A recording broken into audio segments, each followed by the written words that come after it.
carrier Akagi on the 7th of December, 1941. The two waves of 350 aircraft from the 6 carriers gained complete surprise and successfully hit their intended targets. 18. The initial attacks against Hawaiian airfields were also very successful and negated any possibility of an effective airborne air defense or the initiation of a retaliatory strike on the Japanese carriers by American aircraft. 18. Achieving total surprise, the well-trained Japanese aircrews dealt a series of heavy blows against the Pacific Fleet. 40 B-5N torpedo bombers were the most crucial part of the operation since they were to be targeted against the main battleships and carriers. Of the 8 American battleships present in the harbor, 5 were subjected to torpedo attack and Japanese torpedo aircraft were responsible for the sinking of the battleships Oklahoma, West Virginia and California. 18. A single torpedo hit also struck the Nevada. Additionally, torpedoes sank a target ship and a mine layer, and damaged the tow light cruisers, Helena and Raleigh. In return, the Japanese only lost 5 torpedo bombers. 20. The efforts of the torpedo bombers were complemented by an additional 49 B-5N configured as level bombers and armed with 1,7 60-pound armor-piercing bombs. They dropped their payload from 10,000 feet, 3,000 m, scoring 10 hits. One of these penetrated the forward magazine of battleship Arizona and completely destroyed the ship. 21. Other hits slightly damaged the battleships Maryland, West Virginia, and Tennessee. The 167 aircraft of the second wave, however, accomplished much less.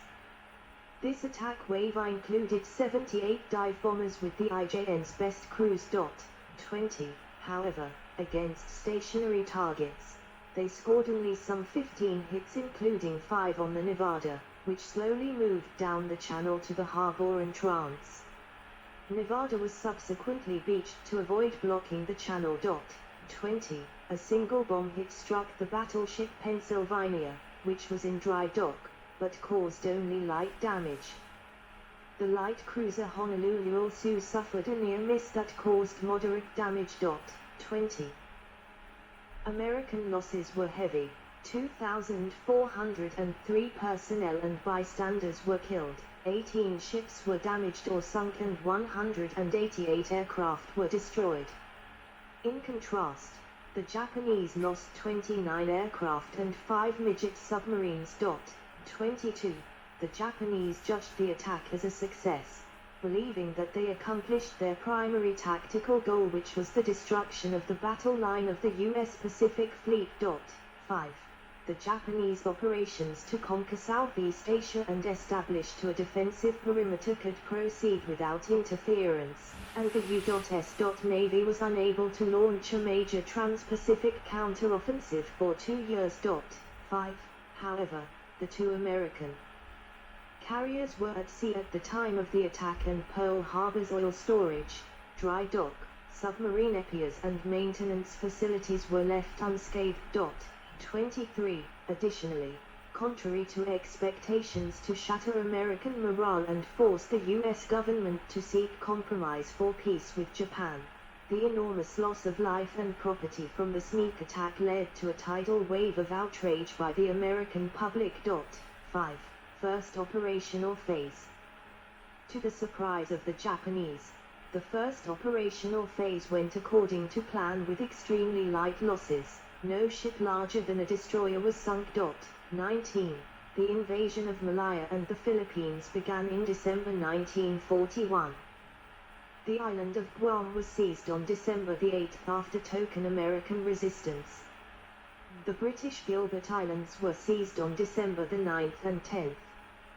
Japanese land-based naval bombers achieved notable success on the 10th of December, when operating from bases in Indochina. They sank the British capital ships Prince of Wales and Repulse. The only temporary setback for the Japanese was the failure of the first attempt to seize Wake Island on the 11th of December. In response, a carrier division from the Pearl Harbor attack force was diverted to Wake Island for the second attempt on the 22nd of December, which was successful this time around. The British fortress of Singapore also surrendered on February 15. 19. Allied naval opposition to the Imperial Japanese Navy during the first operational phase was sporadic and ineffective. 19. In the first major surface engagement of the war on the 27th of February at the Java Sea, an Allied naval force was defeated by a Japanese one of similar size. Following its debut at Pearl Harbor, the Kido Butte supported the capture of Rabaul in January 1942 and the Dutch East Indies in February. The only problem encountered by the Japanese during the first operational phase was the failure to occupy the Philippines on schedule. However, with no expectation of reinforcement, the fall of the Philippines was only a matter of time and the remaining American and Filipino forces surrendered in early May 1942. Indian Ocean Raid. The IJN in the Indian Ocean.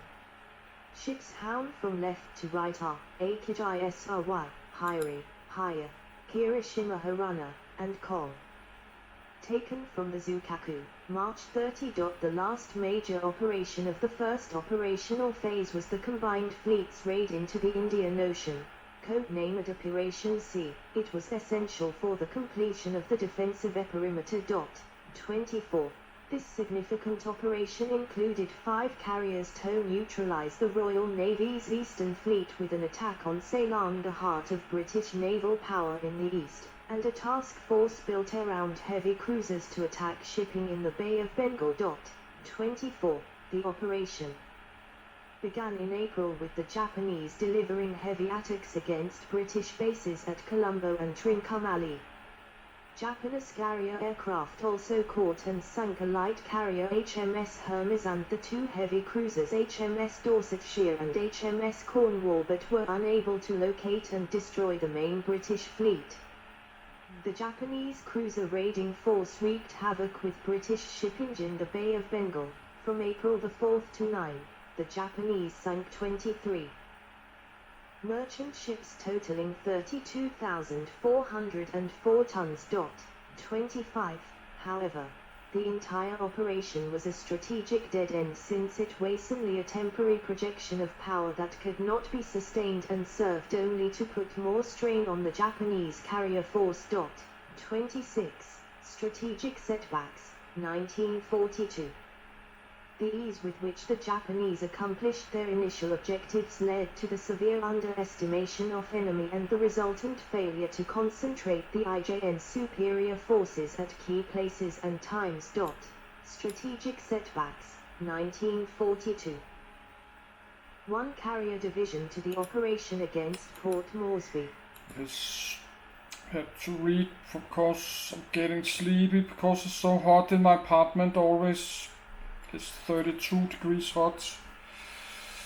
That makes me very sleepy. Then I clicked with my mouse by mistake. Then it stopped. So we have to do it. Merchant ships totaling 32,404 tons. 25.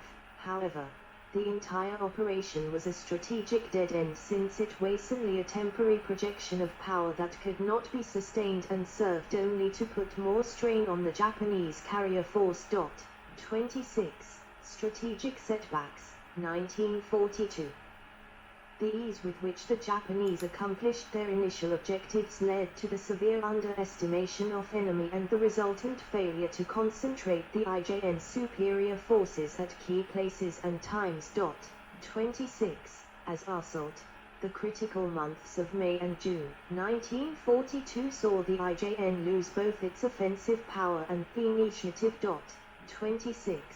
The second operational phase was planned to expand Japan's strategic depth by adding Eastern New Guinea, New Britain, the Aleutians, Midway, the Fiji Islands, Samoa, and strategic points in the Australian area. 27. However, the Naval General Staff, the combined fleet, and the Imperial Army all had different views on the next sequence of operations. The Naval General Staff advocated an advance south to seize parts of Australia. However, the Imperial Japanese Army declined to contribute the forces necessary for such an operation. 27, which quickly led to the abandonment of the concept. The Naval General Staff still wanted to cut the sea links between Australia and the United States by capturing New Caledonia, Fiji, and Samoa. Since this required far fewer troops, on the 13th of March the Naval General Staff and Army agreed to operations with the goal of capturing Fiji and Samoa. 27. The second operational phase began well when Lee and Selaimore, located on eastern New Guinea, were captured on March 8. However, on the 10th of March, American carrier aircraft attacked the invasion forces and inflicted considerable losses. The raid had major operational implications since it forced the Japanese to stop their advance in the South Pacific, and this was to be the last of the uninterrupted victories for the Japanese until the combined fleet provided the means to protect future operations from American carrier attack. 27. In April 1942, the Doolittle raid, carried out by 16 bombers that took off from the aircraft carrier USS Hornet, 600 miles, 970 kilometers, from Japan, also had a major impact on Japanese strategy.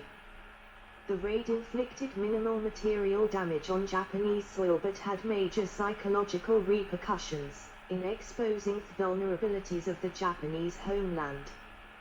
Consequently, as the raid was mounted by a carrier task force, it highlighted to the dangers the Japanese home islands would face until the destruction of the American carrier forces could be achieved. 28.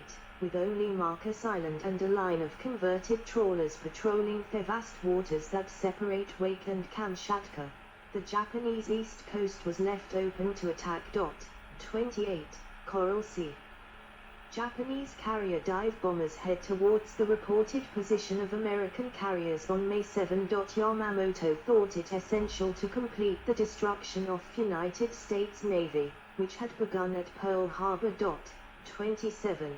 His proposal to achieve this was by attacking Midway Atoll, an objective he believed the Americans would have no choice but to fight for. Due to its proximity to Hawaii, they would be forced to contest a Japanese invasion there. 29.